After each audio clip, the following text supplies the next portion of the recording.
always welcome, Ronald. Thank you for engaging with us today.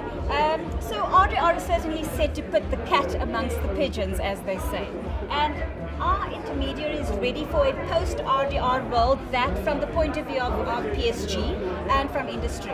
Well, what is interesting is that we're actually now coming to the end of phase one of RDR, and there's still plenty of advisors out there that believe RDR is only a hoax, it's fake news. Okay. So they haven't even realized how much of this legislation is already in. So there is questions from the industry, from the regulator out there, how many of the advisors are actually ready? And I believe in the industry, it's not that many.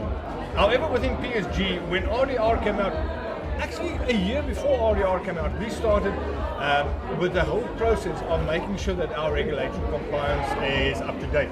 So when I talk now like I did today, I actually quite often find that our advisors are saying, but there's nothing new.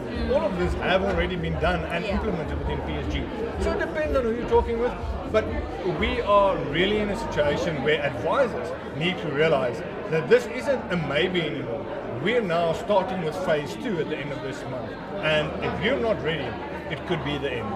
Okay, and I mean that is quite a thing to deal with from that point of view. Definitely. We witnessed a high rate of attrition amongst brokers when RE hastened broker retirements and a host of M&As in the market. Are you expecting to see a similar reaction around RDR? Well, one of the things that you need to realize is that compliance and RDR, the whole regulatory environment is increasing the amount of admin that you need to do. So mergers and acquisitions by itself isn't bad, because the one thing that is finite is time. And if you can join a group where you can get more value for your time, that is actually a benefit. Yeah. So I do not believe we will see a slowdown in mergers and acquisitions. There are many advisors out there that might leave the industry, but I believe the ones that have done proper financial advice, proper client work, they will remain. Okay, all right. And has it worked anywhere else in the world? Well, I've just completed a trip from Australia. Prior to that, I went to the US and to the UK. Okay. The South African RDR is actually much tougher than most of these countries. We've included short-term insurance and things that others aren't even looking at yet. Yeah. So if you do it right, it can add value.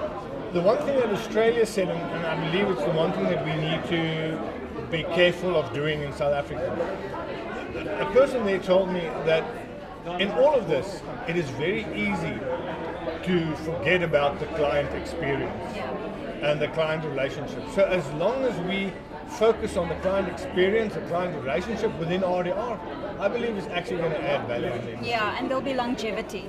Longevity, actually a business that you're able to sell. Exactly. Well, thank you so much for your insights on this topic. We hope to catch up with you again, maybe sometime during the conference. And as we say, it's game on. Game on.